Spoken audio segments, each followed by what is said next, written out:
Okay, तो हमारा जो आज का टॉपिक है डिस्कस करने के लिए, वो मैं आप लोगों को ज़रा यहाँ पे गाइड कर दूँ, ताकि आप लोगों को भी पता चल जाए कि हम लोग आज कौन से टॉपिक डिस्कस कर रहे हैं। We will quickly move forward.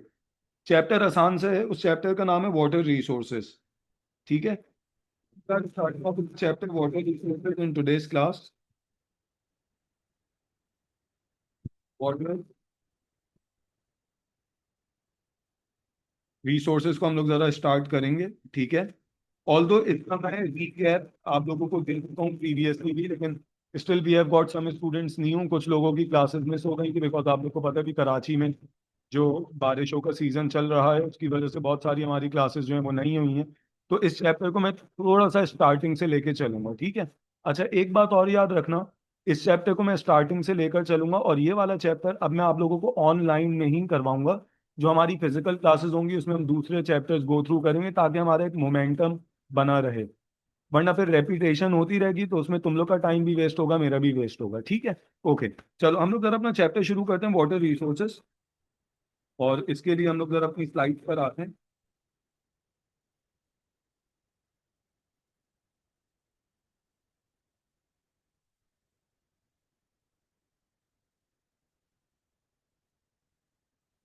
Okay, तो हम लोग वाटर रिसोर्सेज का चैप्टर जल्दी से स्टार्ट लेते हैं। अब ये वाटर रिसोर्सेज अगर आप लोग अपनी बुक के अंदर देखो तो चैप्टर 3 है। कुछ बातें मैं थोड़ा जल्दी जल्दी आप लोग के साथ डिस्कस करूंगा बिकॉज आसान है, और फिर कुछ हम कॉम्प्लिकेशंस की तरफ करेंगे आगे।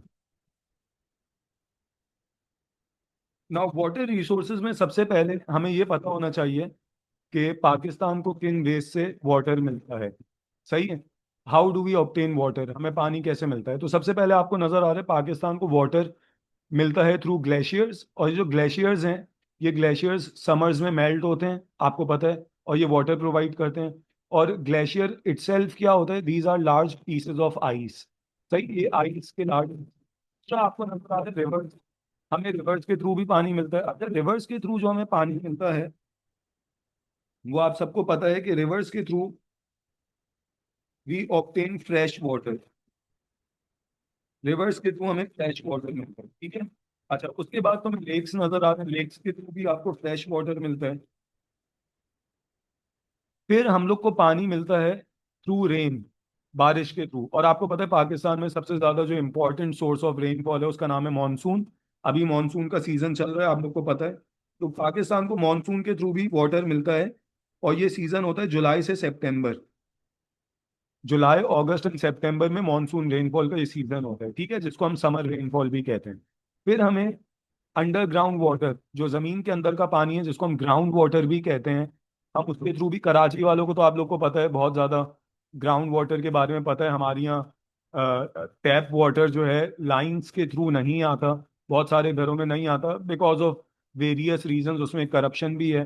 ठीक है, तो ग्राउंड वाटर क्या है, जमीन के अंदर का पानी जिसको हम पंप करते हैं। ठीक है, बोरिंग, कराची वाले स्टूडेंट्स हैं उनको सबको पता है कि बोरिंग क्या होती है। तो ग्राउंड के वाटर को हम लोग पंप आउट करते हैं। अच्छा, वो पानी कभी कभार स्वीट होता है, इतना ज्यादा उसके अंदर सॉल्ट का कंटेंट नहीं होता।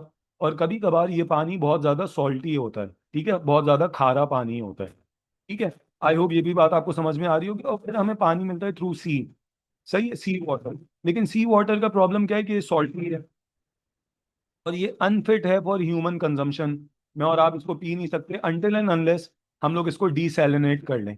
डीसैलिनेट हो जाएगा तो हम लोग इस्तेमाल कर सकते हैं। तो सी वाटर के अंदर सॉल्ट का कंटेंट बहुत ज़्यादा होता है। तो these are some of the sources of water जो पाकिस्तान के पास अवेलेबल है। नाउ आगे बढ़ते हैं क्विकली। और नाउ अब हमारे पास जो है, हम लोग जरा देखते हैं कि what are the uses of water, पानी का इस्तेमाल हम लोग कहाँ कहाँ पे कर सकते हैं, वाटर के यूजेस क्या क्या हैं। तो आप लोग को सबसे पहले नजर आ रहा है वाटर का यूज है डोमेस्टिक यूज। डोमेस्टिक यूज का मतलब क्या है, पानी घरों में इस्तेमाल होता है। पानी घरों में क्यों इस्तेमाल होता है, सिंपल सा, आप लोग को यूज नजर आ रहा है घरों के अंदर वाटर का, फॉर ड्रिंकिंग पर्पसेस, पीने के लिए, कुकिंग के लिए, वॉशिंग के लिए, और सैनिटेशन। सैनिटेशन का क्या मतलब होता है, घर की सफाई सुथराई के लिए, घर की क्लीनिंग के लिए हम लोग पानी का इस्तेमाल करते हैं। ठीक है, तो ये तो डोमेस्टिक यूज है, ये तुम्हें पता होना चाहिए। अच्छा, सेकंड हमारे पास जो वाटर का यूज है उसको हम कहते हैं इंडस्ट्रियल यूज। इंडस्ट्रियल यूज, हमें पता है, हम सबको पता है पानी जो है इंडस्ट्रीज में भी रिक्वायर्ड होता है, फैक्ट्रीज के अंदर। लेकिन हर फैक्ट्री में वाटर का यूज वेरी करता है, डिफरेंट है। हर फैक्ट्री में जो वाटर यूज करने के पर्पसेस हैं वो अलग अलग हैं। फॉर एग्जांपल, तुम्हें यहाँ पे कुछ एग्जांपल्स दी हुई हैं। A chemical industry uses water for making acids, liquids and bleaches. तो तुम्हारे पास जो केमिकल इंडस्ट्री है उसमें पानी हमें चाहिए for making acids, liquid, bleaches. इसी तरीके से जो आपके पास टेक्सटाइल इंडस्ट्री है, जहाँ पे कपड़ा बन रहे हैं, टेक्सटाइल बन रहे हैं, उधर हमें पानी क्यों चाहिए? उधर हमें पानी चाहिए for washing, bleaching and dyeing. अच्छा, डाइंग तो अक्सर बच्चों को पता होता है क्या प्रोसेस होता है। To colour the fabric, fabric को कलर देने के लिए डाइंग का प्रोसेस यूज होता है, ठीक है। तो डाइंग के लिए भी हम लोग पानी का इस्तेमाल करते हैं। ब्लीचिंग का मतलब क्या होता है? कलरलेस कर देना किसी फैब्रिक को, सही है। तो उसमें भी वाटर का इस्तेमाल होता है। सिमिलरली बेवरेजेस इंडस्ट्रीज, बेवरेजेस, ये बेवरेजेस इंडस्ट्रीज कौन सी होती हैं? जहाँ पे जूसेस बनते हैं और जहाँ पे सॉफ्ट ड्रिंक्स बनती हैं, तो आपको पता है उसमें भी पानी का इस्तेमाल होता है। हम वहां पर भी पानी का इस्तेमाल करते हैं। सिमिलरली फार्मास्यूटिकल इंडस्ट्रीज, ये आपको नजर आ रही है फार्मास्यूटिकल इंडस्ट्रीज। फार्मास्यूटिकल इंडस्ट्रीज में हमें पानी चाहिए फॉर मेकिंग सिरप्स। ये मेडिसिन मेकिंग कंपनीज होती हैं और इनको भी बहुत सारा पानी चाहिए for making syrups and other sort of medicine, ठीक है। तो हमने दो यूजेस तो देख लिए। अच्छा, ये तो मैं आपके साथ बातें डिस्कस कर रहा हूँ, ये रैंडम नहीं है, ये पास्ट पेपर के क्वेश्चंस हैं। पास्ट पेपर में एग्जामिनर आपसे पूछता है कि भाई इंडस्ट्रियल यूजेस ऑफ वाटर बताओ। वो आपसे पूछेगा 3 इंडस्ट्रीज के नाम बताओ और बताओ वहां पे वाटर क्यों यूज होता है। तो आपको ये बातें पता होनी चाहिए। नाउ थर्डली, पानी का एक और इस्तेमाल है, और वो कौन सा इस्तेमाल है? वो है agricultural uses of water. Agriculture में पानी का इस्तेमाल। अच्छा, हम लोग एग्रीकल्चर में पानी का इस्तेमाल क्यों करते हैं? अगर मैं आप लोगों से पूछूं कि हम एग्रीकल्चर में पानी का इस्तेमाल क्यों करते हैं, तो आप लोग का क्या जवाब होगा? What's your take on it? हम एग्रीकल्चर में पानी का इस्तेमाल क्यों करते हैं, जल्दी से बताओ।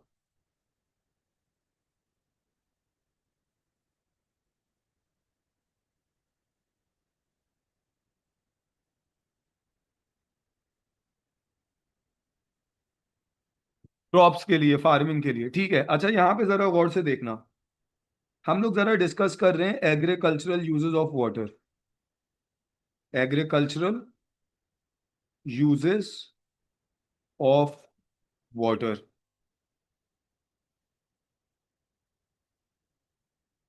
तो हम सबको पता है कि एग्रीकल्चर में हमें पानी चाहिए। किस चीज के लिए वो हम जरा देख लेते हैं। एग्रीकल्चर में हमें पानी चाहिए in order to grow crops. Crops को ग्रो करने के लिए हमें पानी चाहिए, सही है, ये बात तो हम सबको पता है। लेकिन क्रॉप्स को पानी देने के दो तरीके हैं। आप क्रॉप्स को दो तरीकों से पानी दे सकते हो, ठीक है। वो दो तरीके क्या हैं? एक आपके पास है नेचुरल, और एक आपके पास है आर्टिफिशियल। हम क्रॉप्स को नेचुरली कैसे पानी दे सकते हैं? आप लोग जरा मुझे बता सकते हैं कि हम लोग क्रॉप्स को नेचुरली कैसे पानी मिल सकता है? हम लोग नहीं, मतलब क्रॉप्स को नेचुरली कैसे पानी मिल सकता है? Through rainfall. Very good. भाई क्रॉप्स को नेचुरली पानी मिल सकता है थ्रू रेनफॉल, सही है। अच्छा, क्रॉप्स को आर्टिफिशियली हम इंसान पानी देते हैं, ह्यूमंस पानी देते हैं। देखो रेनफॉल तो कौन? अल्लाह ताला बरसा रहे हैं पानी, बारिश हो रही है, अल्लाह ताला बारिश बरसा रहे हैं, क्रॉप्स को पानी मिल रहा है, ठीक है। ये तो नेचुरल सप्लाई ऑफ वाटर है, नेचुरल। जिन सीजन्स में बारिश नहीं हो रही, रेन नहीं हो रही, उन मंथ्स में क्रॉप्स को पानी कौन देगा? उन मंथ्स में क्रॉप्स को पानी देंगे ह्यूमंस। मैं और आप पानी देंगे क्रॉप्स को, सही है। अच्छा, इसको हम कहते हैं इरिगेशन। क्या कहते हैं? इरिगेशन। जो नेचुरल सप्लाई ऑफ वाटर है वो इरिगेशन नहीं है। नेचुरल सप्लाई ऑफ वाटर में आपके पास रेनफॉल है। जो आर्टिफिशियल सप्लाई ऑफ वाटर है टू ग्रो क्रॉप्स, उसको हम कहते हैं इरिगेशन, ठीक है। तो मैं जरा इरिगेशन की एक डेफिनेशन लिख दूं ताकि हमें बात और सही तरीके से समझ में आ जाए कि what is irrigation.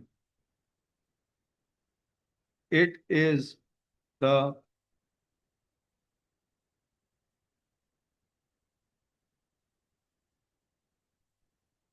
Artificial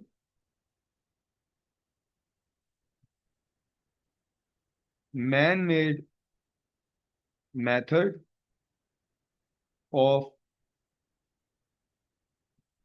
transporting water to the crops slash farm. सही है। तो इसका मतलब क्या हुआ?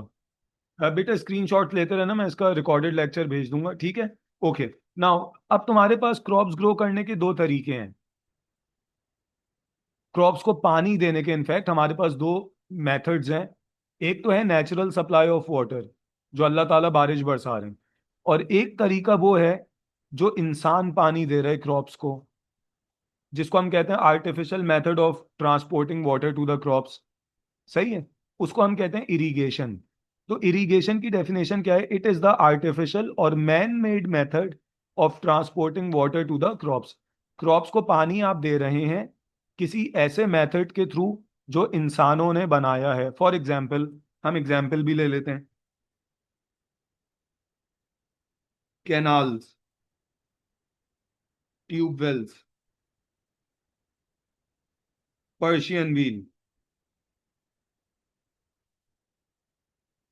सही है। अच्छा, अब जरा हम एक और एग्जाम्पल से इस बात को समझते हैं जल्दी से। मैं इसको क्विकली इस डेफिनेशन को आपको समझा दूं और फिर हम लोग क्विकली आगे बढ़ जाएंगे। जरा गौर से एक एग्जाम्पल देखना। ये मेरा फार्म है, ये फार्म है, और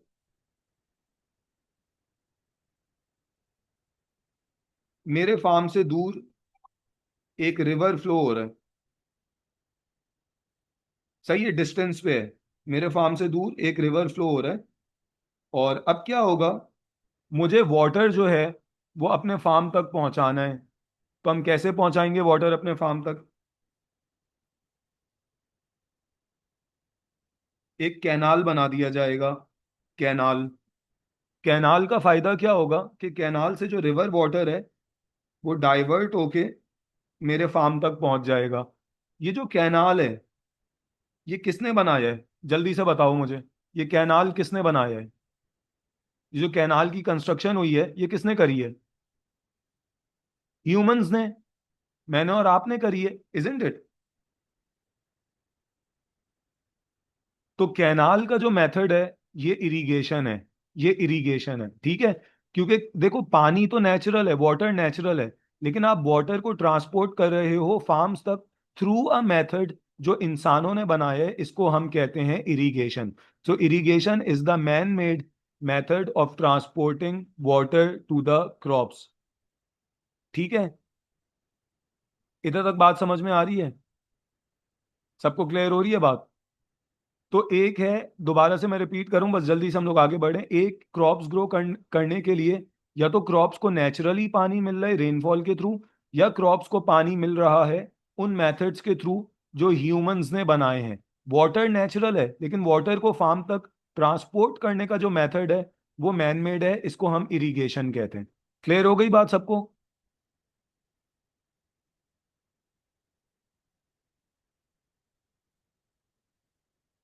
is it clear to everyone? आगे बढ़ जाएं हम लोग। ओके, चलो वापस आते हैं अपनी स्लाइड पे।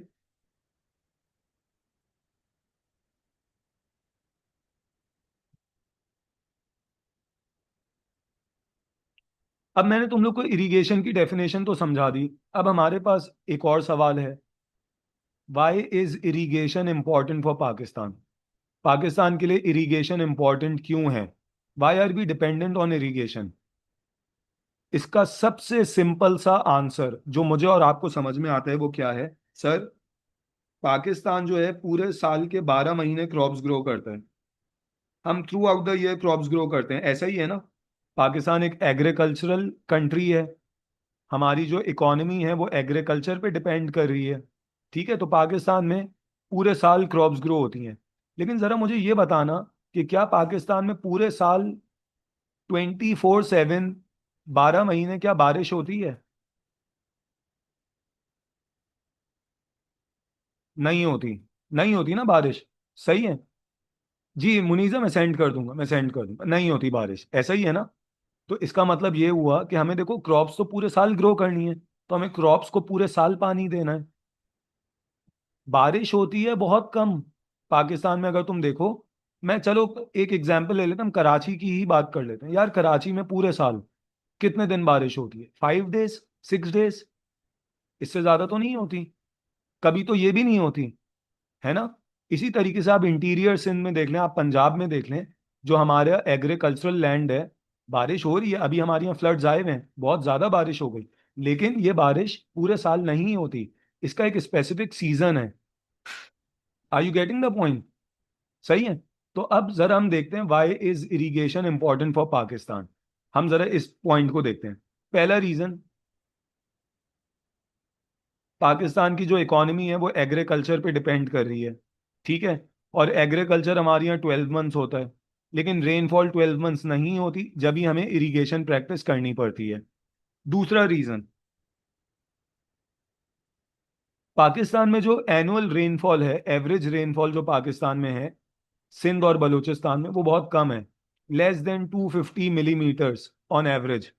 एनुअल रेनफॉल पूरे साल सिंध और बलूचिस्तान में बारिश बहुत कम होती है। तो जाहिर सी बात है, जब बारिश कम होगी तो हमें इरिगेशन करनी पड़ेगी क्रॉप्स को ग्रो करने के लिए, बिकॉज क्रॉप्स तो हमें पूरे साल ग्रो करनी है। ठीक है, दो बातें हो गई। आप सबको मेरी आवाज साफ आ रही है? सम स्टूडेंट्स आर सेइंग कि सर आवाज क्लियर नहीं है।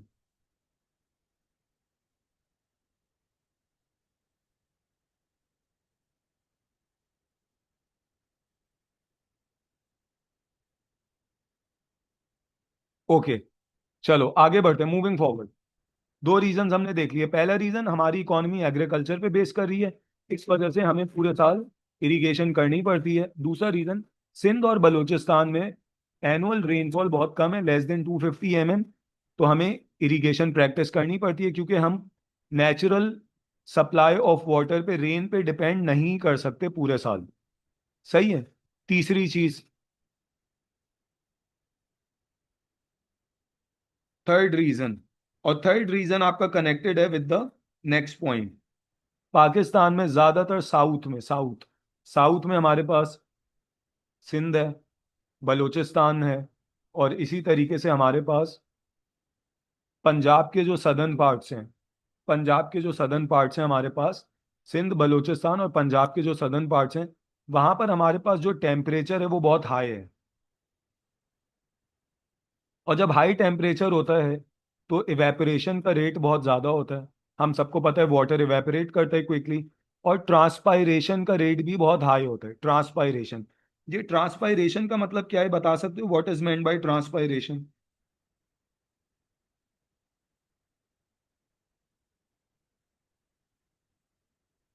ट्रांसपायरेशन किसको कहते हैं?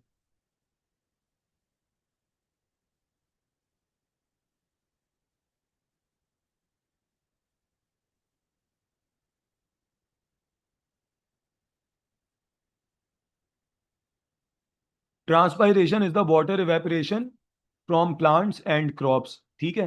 अच्छा, मैं अक्सर ना बच्चों को ये बात समझाने की कोशिश करता हूँ, और बच्चों के लिए समझना आसान है।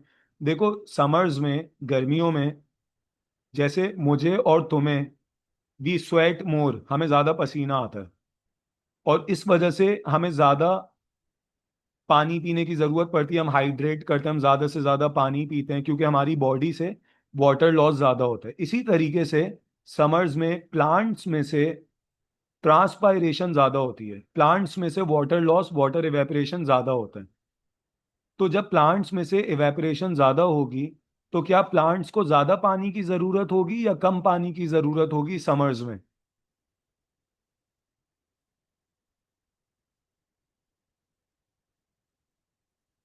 ज्यादा पानी की जरूरत होगी, इजंट इट? प्लांट्स को ज्यादा पानी चाहिए। इस वजह से हम लोग इरिगेशन प्रैक्टिस करते हैं, ताकि वो जो प्लांट्स के अंदर, क्रॉप्स के अंदर वाटर शॉर्टेजेस हैं, उसको पूरा किया जा सके। वरना crops will die out, crops क्या हो जाएंगी? मर जाएंगी, ठीक है, डिस्ट्रॉय हो जाएंगी, अगर हम उनको पानी नहीं देंगे। तो आपको थर्ड रीजन ये बता रहे हैं कि पाकिस्तान में साउथ में, खास तौर पे सिंध, बलूचिस्तान और पंजाब के सदर्न पार्ट्स में टेम्परेचर हाई है, जिसकी वजह से इवेपोरेशन और ट्रांसपायरेशन रेट ज़्यादा है। तो हमें वाटर शॉर्टेजेस को पूरा करने के लिए प्लांट्स में इरिगेशन की जरूरत पड़ती है। ठीक है, तीन बातें हो गई। फोर्थ रीजन पे आते हैं, variations in the timings and amount of rainfall. ये पॉइंट भी बहुत इंपॉर्टेंट है, वेरिएशंस इन द टाइमिंग्स। पहले हम टाइमिंग्स की बात करते हैं। मैं एक फार्मर हूं और मैंने सीड्स सो करे, मैंने जमीन के अंदर सीड्स डाले, सीड्स सो करे जुलाई में, क्योंकि जुलाई में मॉनसून का सीजन है और मैं ये एक्सपेक्ट कर रहा था कि जुलाई में बारिश होगी, लेकिन जुलाई में बारिश नहीं हुई। क्या करूंगा? मैंने तो सीड्स डाल दी हैं जमीन के अंदर और मैं एक्सपेक्ट कर रहा था कि जुलाई में बारिश होगी, मॉनसून का सीजन है, लेकिन बारिश नहीं हुई। मैं क्या करूंगा?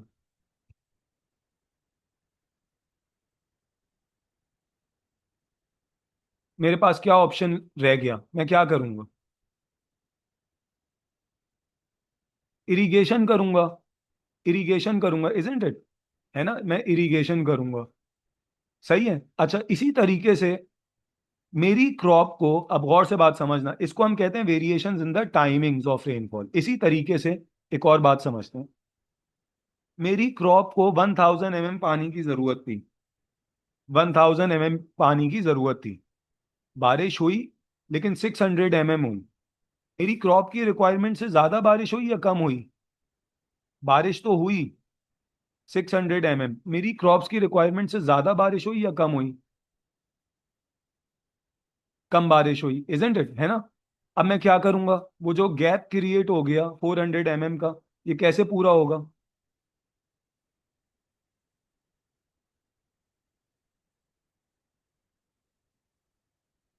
इरिगेशन के through, very good, through irrigation. ठीक है, तो ये आप लोगों को रीजंस पता होने चाहिए, why is irrigation important for Pakistan. ठीक है, तो आपको बताना है पाकिस्तान की जो इकोनॉमी है वो एग्रीकल्चर पे डिपेंड कर रही है। तुम्हें पता है हमारी जो सबसे बड़ी इंडस्ट्री है वो टेक्सटाइल इंडस्ट्री है। उसको क्या चाहिए? कॉटन। उसके बाद जो हमारी सबसे बड़ी इंडस्ट्री है वो है शुगर इंडस्ट्री, जहाँ पे शुगर बन रही है। शुगर के लिए हमें शुगर केन चाहिए, तो हमारी जो इकोनॉमी है वो एग्रीकल्चर पे डिपेंड कर रही है।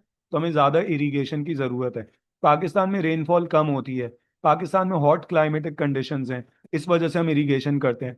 इसी तरीके से variations in the timings and amount of rainfall, ये आपको सारी बातें याद होनी चाहिए। क्लियर हो गई बात? यहाँ तक जल्दी से समझाओ, इधर तक बात समझ में आ गई?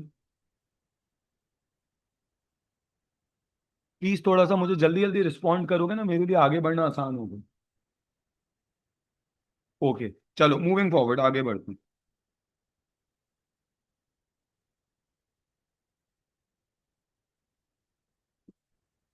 ओके, अब हम जरा डिस्कस करते हैं मेथड्स ऑफ इरिगेशन।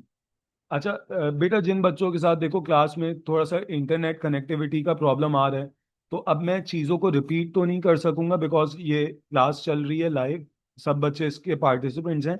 मैं आप लोग के साथ इसका रिकॉर्डेड लेक्चर शेयर कर दूंगा, तो उसमें क्या होगा, उसमें आप लोग आराम से इसको सुन सकते हैं। ठीक है। ओके। वालेकुम सलाम। होप यू आर वेल आइमा।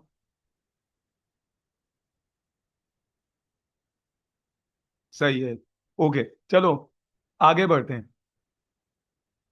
यहाँ पे हमारे कुछ पास्ट स्टूडेंट्स भी हैं। Aima was one of the very few students जिसने बहुत मेहनत करी and she scored A in Pak studies. So extremely glad कि वो भी आज अपनी सिस्टर के साथ ये क्लास ले रही है। ठीक है, चलो ओके, आगे कंटिन्यू करते हैं। और हम लोग अब जरा देखते हैं मेथड्स ऑफ इरिगेशन। सही है। मेथड्स ऑफ इरिगेशन पे हम आते हैं कि हम लोग क्रॉप्स को किन किन वेज के थ्रू पानी प्रोवाइड कर सकते हैं। ठीक है। अच्छा, अगर तुम लोग मेथड्स ऑफ इरिगेशन को देखो यहाँ पे, तो आपको नजर आ रहे हैं यहाँ पे हमारे सिलेबस का जो पार्ट है वो तकरीबन 10 मेथड्स ऑफ इरिगेशन है जो हमारे सिलेबस का पार्ट है। ठीक है, और अगर मैं इनको कैटेगरीज में डिवाइड करूं, तो हमारे पास कुछ मेथड्स ऑफ इरिगेशन है जो ओल्ड मेथड्स हैं, पुराने, जिनको हम कन्वेंशनल भी कहते हैं और ट्रेडिशनल भी कहते हैं। और कुछ हमारे पास ऐसे मेथड्स ऑफ इरिगेशन है जो मॉडर्न है, जिनको हम न्यू मेथड्स भी कहते हैं। सही है। अच्छा, अब ये जो तुम्हारे पास एक डिस्टिंक्शन है कि ओल्ड मेथड्स कौन से हैं, मॉडर्न मेथड्स कौन से हैं, तो एक बात याद रखना ये जो हमारे पास ओल्ड मेथड्स ऑफ इरिगेशन है, ये मेथड पुअर फार्मर्स यूज करते हैं, सबसिस्टेंस फार्मर्स यूज करते हैं। सबसिस्टेंस फार्मर्स कौन से फार्मर्स हैं? जो क्रॉप्स ग्रो करते हैं अपनी फैमिली को फीड करने के लिए। वो क्रॉप ग्रो करते हैं ताकि वो अपनी फैमिली को फीड कर सकें। ठीक है, तो ये जो आपके पास ओल्ड मेथड्स ऑफ इरिगेशन है, ये कौन से फार्मर्स यूज करते हैं? पुअर फार्मर्स, सबसिस्टेंस फार्मर्स, जिनका लैंड एरिया फार्म बहुत स्मॉल है और उनको बहुत ज्यादा पानी की जरूरत भी नहीं है। ठीक है। अच्छा, दूसरे हमारे पास मेथड्स है मॉडर्न मेथड्स, या जिनको हम न्यू मेथड्स कहते हैं, या जिनको हम एडवांस मेथड्स भी कह सकते हैं। ये कौन से फार्मर्स यूज करते हैं? ये कमर्शियल फार्मर्स यूज करते हैं। कमर्शियल फार्मर्स जो क्रॉप्स को ग्रो कर रहे हैं किस चीज के लिए? बिजनेस के लिए। ये क्रॉप ग्रो कर रहे हैं for business, for profit, for money, पैसा कमाने के लिए। और जाहिर सी बात है, इनका जो फार्म है वो बहुत लार्ज है। इनका जो फार्म है वो बहुत लार्ज है। सही है, और इनको बहुत ज्यादा पानी की जरूरत है। तो जो मॉडर्न मेथड्स हैं ये कौन यूज करता है? ये यूज करता है कमर्शियल फार्मर। और जो ओल्ड मेथड्स हैं ये कौन यूज करता है? पुअर या subsistence farmers.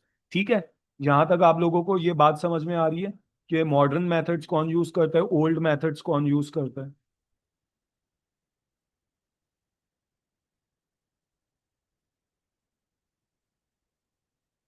Can I quickly get some other responses as well? Because many of the students are not responding on the chat box. It's it is making extremely difficult for me to understand कि भाई सबको बात समझ में आई या नहीं है। तो बैठे हुए हो, सिर्फ टाइप ही तो करना है। ओके, चलो। अब हमारे पास हम जरा देखते हैं कि जो ओल्ड मेथड्स ऑफ इरिगेशन है, ये तुम्हें नजर आ रहे हैं, छह हैं। शादो, चारसा, पर्शियन बीट, कारेज, इनंडेशन कैनाल्स और टैंक इरिगेशन। ये आपको नजर आ रहे होंगे, आई होप सो। आपको यहाँ पर नजर आ रहे होंगे। आपके पास ओल्ड मेथड्स ऑफ इरिगेशन में छह हैं: शादो, चारसा, पर्शियन व्हील, कारेज, इनंडेशन कैनाल्स, टैंक इरिगेशन। इसी तरीके से आपके पास आपको मॉडर्न मेथड्स नजर आ रहे हैं। बिल्कुल है आरिफ, बिल्कुल आपको ये डिटेल्स मिल जाएंगी। मॉडर्न मेथड्स में आपको चार नजर आ रहे हैं: ट्यूबवेल्स, स्प्रिंकलर्स, पेरेनियल कैनाल्स और टैंकर्स। तो ये हमारे पास चार मॉडर्न मेथड्स हैं। वन बाय वन हम इन मेथड्स को जरा डिस्कस करना शुरू करते हैं।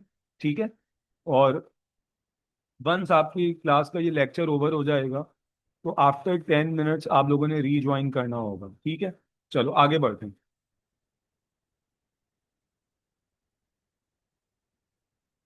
सबसे पहले हमारे पास है शादोफ। आपको नजर आ रहा होगा शादोफ। हम लोग जरा इसको डिस्कस करते हैं। ये मेथड कौन सा मेथड है? हम किन मेथड्स की बात कर रहे हैं? ट्रेडिशनल, जो पुअर फार्मर अफोर्ड कर सकता है। ठीक है, हम उसके बारे में बात कर रहे हैं। तो शैडो क्या है, इसको हम जरा देखते हैं। Shadoof is a hand operated device. Shadoof hand operated device है for lifting water from the well, river और canal with the help of a bucket. Shadoof जो है एक हैंड ऑपरेटेड, एक मैनुअल मेथड है, मैकेनिकल मेथड है, जिसमें आप रिवर से, वेल से, कैनाल से पानी को लिफ्ट करते हो। ठीक है। अच्छा, अब ये मेथड काम कैसे करता है इसको हम जरा जल्दी से देखते हैं। तो मैं नजर आ रहा है एक पोल।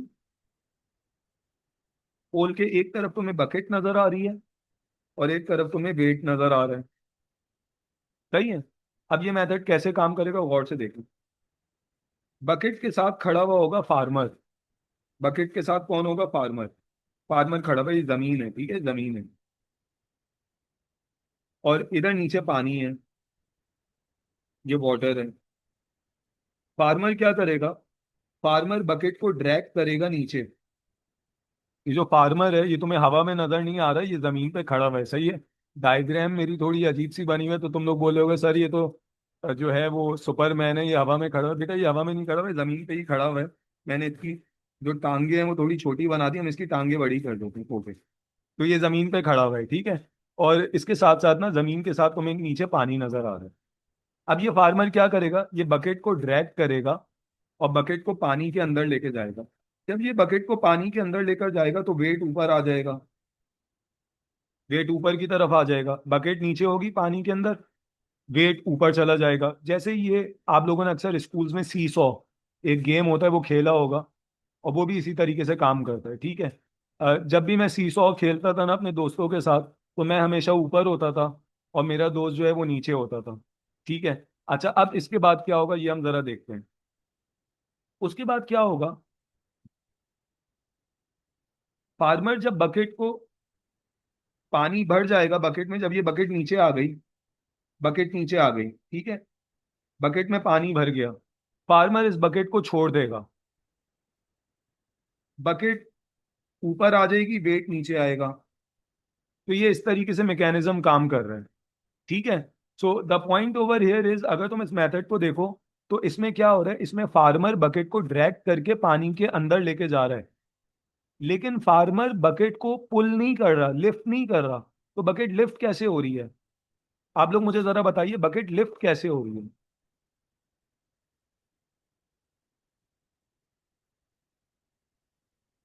नीचे बकेट पानी से भर गई, फार्मर बकेट को ड्रैग करके नीचे लेके चला गया, बकेट वाटर से फिल हो गई, फार्मर ने बकेट को छोड़ दिया।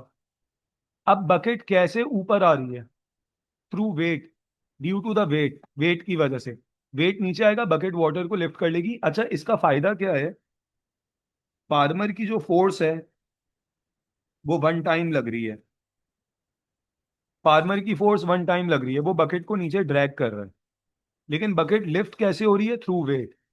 अगर ये मेथड नहीं होता तो फार्मर के लिए प्रॉब्लम क्या थी, फार्मर के लिए प्रॉब्लम ये थी कि उसको बकेट को ड्रैग भी खुद करना पड़ता और लिफ्ट भी खुद करना पड़ता, अगर ये शदुफ वाला मेथड नहीं होता। शदुफ की वजह से फार्मर सिर्फ बकेट को ड्रैग करके नीचे लेके जा रहे हैं, बकेट लिफ्ट हो रही है थ्रू द वेट, ठीक है। अच्छा, इसका फायदा क्या है इस मेथड का, चीप है, सस्ता मेथड है, subsistence poor farmer can afford, poor farmer इस मेथड को अफोर्ड कर सकता है, ठीक है। आई होप यहाँ तक बात आपको समझ में आ गई होगी।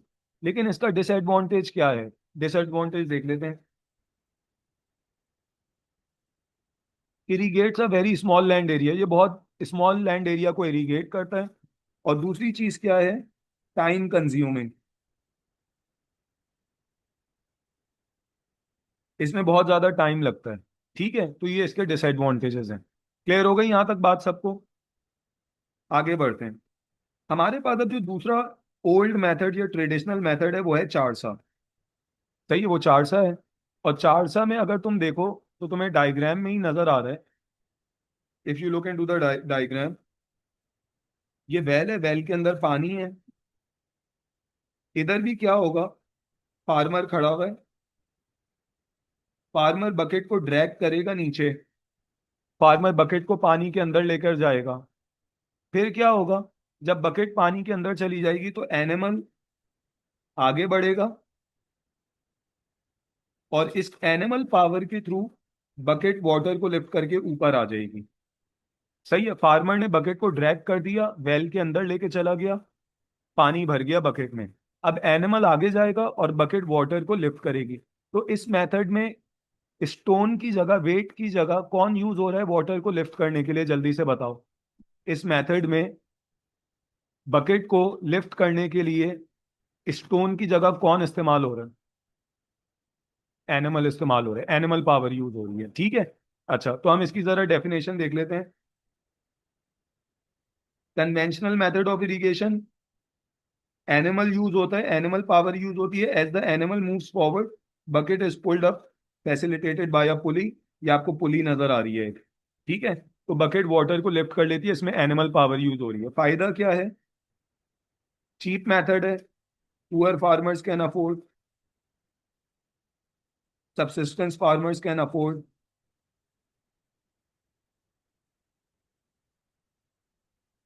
एनिमल यूज होता है, नो फ्यूल इज रिक्वायर्ड, कोई फ्यूल नहीं चाहिए, no fuel is required. Disadvantage क्या है, बहुत स्मॉल एरिया इरिगेट करता है, और इनएफिशिएंट है क्योंकि एनिमल को रेस्ट चाहिए, एनिमल बार बार यूज होगा तो एनिमल को रेस्ट चाहिए, एनिमल थक के रुक जाएगा। इनएफिशिएंट है क्योंकि एनिमल नीड्स रेस्ट, ठीक है। तो ये हमने कर लिया, अब 10 मिनट के बाद रिज्वाइन कर लो।